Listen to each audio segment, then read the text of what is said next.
নমস্কার, আমি শ্রীপর্ণা রয়েছে আপনাদের সঙ্গে। আপনারা দেখছেন নিউজ টুডে। লোকাল ট্রেনে চেপে নির্বাচনী প্রচার সারলেন যাদবপুর লোকসভা কেন্দ্রের বাম প্রার্থী সৃজন ভট্টাচার্য। সকাল ৮টা নাগাদ প্রথমে গড়িয়া স্টেশনে প্ল্যাটফর্মে থাকা যাত্রী ব্যবসায়ীদের কাছে ভোট প্রচার করেন তিনি। গড়িয়া স্টেশন সংলগ্ন এলাকাতেও জনসংযোগ সারেন। তারপর গড়িয়া স্টেশন থেকে লোকাল ট্রেনে উঠে যাত্রীদের সঙ্গে প্রচার পর্ব সারলেন সৃজন ভট্টাচার্য। সোনারপুর স্টেশনে ট্রেন থেকে নেমে ফের স্টেশন চত্বর এলাকায় নির্বাচনী প্রচার করেছেন তিনি।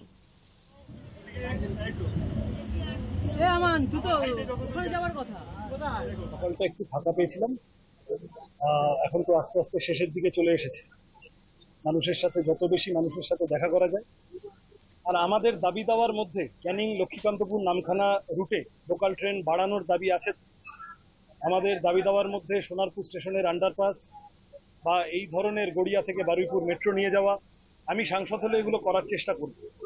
যেগুলো নিজে করার চেষ্টা করব, আমার লোকাল ট্রেনে যাতায়াতের অভ্যেস বহুদিনের। আজকে এই প্রচারের মাঝে আরেকবার অবস্থা এবং মানুষ কি বলছেন সেটা একবার শুনে গেল। বঙ্গে ভোটের আবহ, আর শ্রীরামপুরে ভোট রয়েছে আগামী সোমবার। সেই পরিস্থিতির আগে শ্রীরামপুর লোকসভা কেন্দ্রের তৃণমূল প্রার্থী কল্যাণ বন্দ্যোপাধ্যায়ের বিরুদ্ধে পড়ল পোস্টার। সেই পোস্টারে আবার দেওয়া রয়েছে তৃণমূলেরই নামে। শ্রীরামপুর লোকসভা কেন্দ্রের অন্তর্গত হাওড়ার ডোমজুর এলাকা জুড়ে পড়ল কল্যাণ বন্দ্যোপাধ্যায়ের বিরুদ্ধে পোস্টার। যে পোস্টারে লেখা হয়েছে কল্যাণ বন্দ্যোপাধ্যায় তার খারাপ ব্যবহারের জন্য 1 লক্ষেরও বেশি ভোটে হারবেন।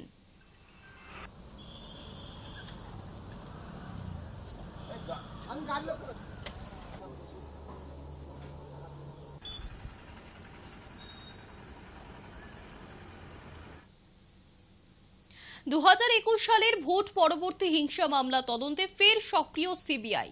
শুক্রবার সকালে সিবিআইয়ের আধিকারিকেরা মরিচদা থানা এলাকায় 2 তৃণমূল নেতার বাড়িতে যান। সঙ্গে ছিলেন কেন্দ্রীয় বাহিনীর জওয়ানরাও।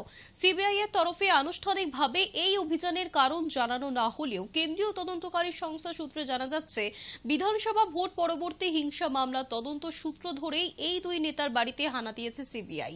শুক্রবার সকাল 5:30টা নাগাদ কাঁথি থেকে 14 কিলোমিটার দূরে মরিচদা থানা এলাকার ভাজা চাউলির সিজুয়া গ্রামে পৌঁছয় সিবিআই এর একটি দল। দলটি যায় তৃণমূল নেতা দেবব্রত পণ্ডার বাড়িতে।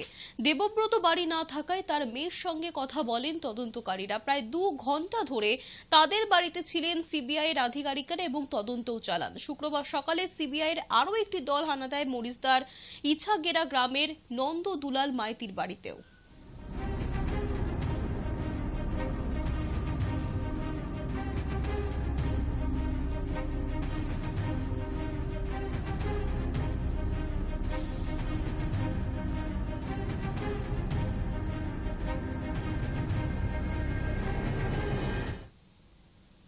সন্দেশখালীর ধামাখালীতে ক্যাম্প খুলল সিবিআই। অভিযোগ নিতে সন্দেশখালীতেই এবার ক্যাম্প খুলল সিবিআই। গত কয়েকদিন ধরে সন্দেশখালীর বিভিন্ন জায়গায় জমি সংক্রান্ত বিষয় সহ বিভিন্ন ঘটনা তদন্ত করছে সিবিআই এর আধিকারিকেরা।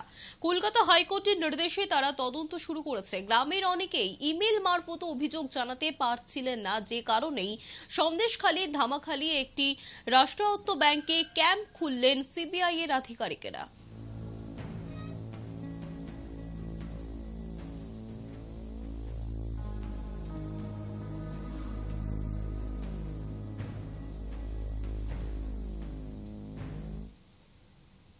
সন্দেশখালীতে আবারও বিক্ষোভে পথে নামলো বেরমজুর এলাকার মহিলারা। কিন্তু আজকের এই বিক্ষোভের কারণ কি?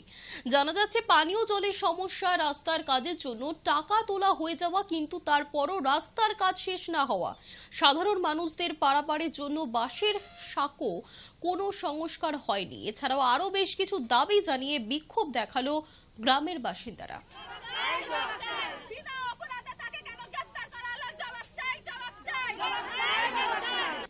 এই জায়গায় যে ভাঙচুর, লুটপাট, বিঘাকে বিঘা জমি লুটপাট করেছে, এখনো তাদের কেন ধরা হয়নি? আমরা তার জন্য এখানে বিক্ষোভ করতে এসেছি। কেননা এটা হবে কেন? আমাদের ঘরে ঘরে নল দিয়েছে, কিন্তু জলের কোনো ব্যবস্থা নেই। আর আমরা এখানে বাচ্চা কাচ্চা নিয়ে, আমরা সাঁকো স্কুল সামনে আছে, যার কারণে এখান থেকে পারাপার হতে পারে না। বৃষ্টি হলে আমাদের জীবনের ঝুঁকি না যাতায়াত করতে হয়। কেন এই সাঁকোটা এখানে মেরামত করা হয় না?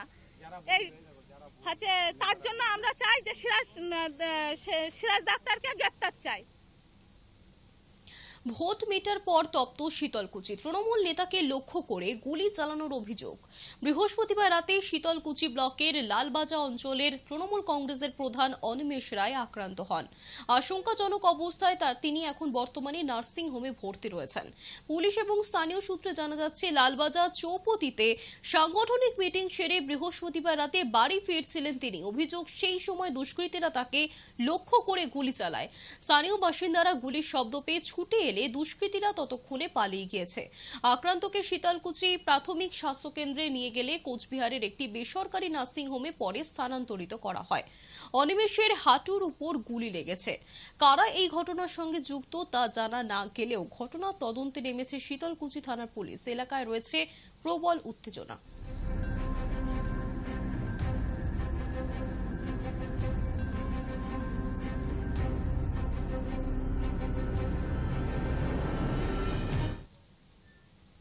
মন্তেশ্বরে একজনকে খুনও করা হয়েছে। প্রচুর লোক ভয়ে এলাকা ছাড়া। ভয়ের পরিবেশ তৈরি করা হচ্ছে ভোট ঘোরানোর জন্য। মন্তব্য দিলীপ ঘোষের। মমতা ব্যানার্জি বলেন একরকম, করেন একরকম, চিরদিনই এরকম ওনার দ্বৈত চরিত্র। এখন সব হয়ে গেছে, মানুষ ভোট দিচ্ছে না, তাই ভয় দেখাচ্ছেন বলে। আমার ওখানে বর্ধমানে মন্তেশ্বর এলাকায় একজনকে খুন করা হচ্ছে, বাকিদের ভয় দেখানো হচ্ছে। এখনও অলরেডি অনেক লোক ওই এলাকা ছেড়ে চলে গেছে যারা আমাদের হয়ে কাজ করেছিল। তো এই ধরনের ভয়ের পরিবেশ আগের থেকে তৈরি করা হচ্ছে যাতে ভোটটাকে প্রভাবিত করা যায়। কিন্তু আমি বলে দিচ্ছি, লোকে আর ঘুরেও টিএমসির দিকে তাকাবে না। যে মহিলাদেরকে 500 টাকা দিয়ে উনি কিনে নিয়েছেন, বলছেন 1000 টাকা দেবেন, তারা সবচেয়ে বেশি আজকে তার বিরুদ্ধে ভোট দিচ্ছেন, তারা সবচেয়ে বেশি বীতশ্রদ্ধ। না, ওনারা যত যাবেন ভোট কমবে, কারণ ওনারা যে অত্যাচার করেছেন, যে ওখানে দুর্নীতি করেছেন, তার জবাব মানুষ দেবে। পূর্ব মেদিনীপুরের মানুষ খুবই সচেতন, শিক্ষিত, বুদ্ধিমান মানুষ, তারা ওইসবে আর শুনবেন না। খালি ওখানে নয়, জঙ্গলমহলেও আমি দেখেছি বারবার যেতেন। বর্ধমানে 18 দিন মমতা ব্যানার্জি ছিলেন, কিন্তু একটা সিটও জিততে পারবেন না।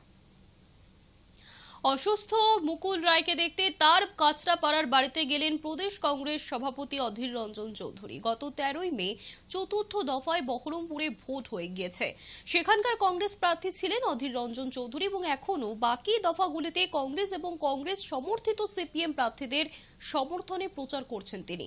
বৃহস্পতিবার তিনি গিয়েছিলেন ব্যারাকপুরের সিপিএম প্রার্থী দেবদূত ঘোষের প্রচারে। কল্যাণী এবং কাঁচরাপাড়া এলাকায় প্রচার করেছেন অধীর রঞ্জন চৌধুরী। কাছেই ছিল মুকুল রায়ের বাড়ি এবং তার জন্যই সেখানে অসুস্থ মুকুল রায়ের সঙ্গে দেখা করতে যান সেখানে অধীর চৌধুরী। তার শারীরিক অবস্থার খোঁজ খবরও নেন তিনি।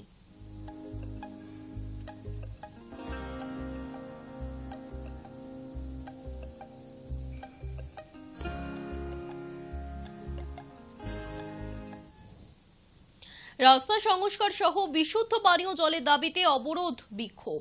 মালদার মানিকচক ঘাট বাঁধ এলাকার ঘটনা। রাস্তা ঘিরে টায়ার জ্বালিয়ে বিক্ষোভ গ্রামবাসীদের দাবি, শিবানটোলার বাঁধ এলাকায় কয়েক হাজার মানুষ বসবাস করেন, কিন্তু সেখানে নেই কোনো পানীয় জলের ব্যবস্থা। পাশাপাশি প্রায় 1 কিলোমিটার রাস্তা বেহাল অবস্থায় পড়ে রয়েছে, ফলে গ্রামে প্রবেশ করতে পারে না জরুরি ভিত্তিতে অ্যাম্বুলেন্স এবং ছোট বড় যে কোনো গাড়ি।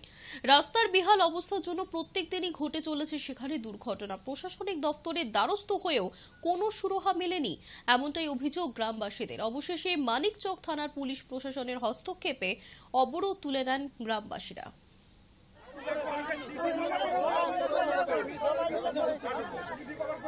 কারণে প্রতিদিন একটা না একটা খুব বিরাট বড় সড়ো গাড়ি পাল্টানো রেখে বা খুব রাস্তা কত দিক খারাপ আছে, সেই রাস্তা দিয়ে আমাদের মা বোন ভাই বোনরা সব চলাফেরা করতে পারছে না। এমনকি ছোট ছোট বাচ্চারা পায়ে হেঁটে স্কুলে যাচ্ছে, গাড়ি ঢুকছে না, অ্যাম্বুলেন্স ঢুকছে না। সাহেবকে জানিয়েছিলাম এবং সেক্রেটারি সাহেবও জানে।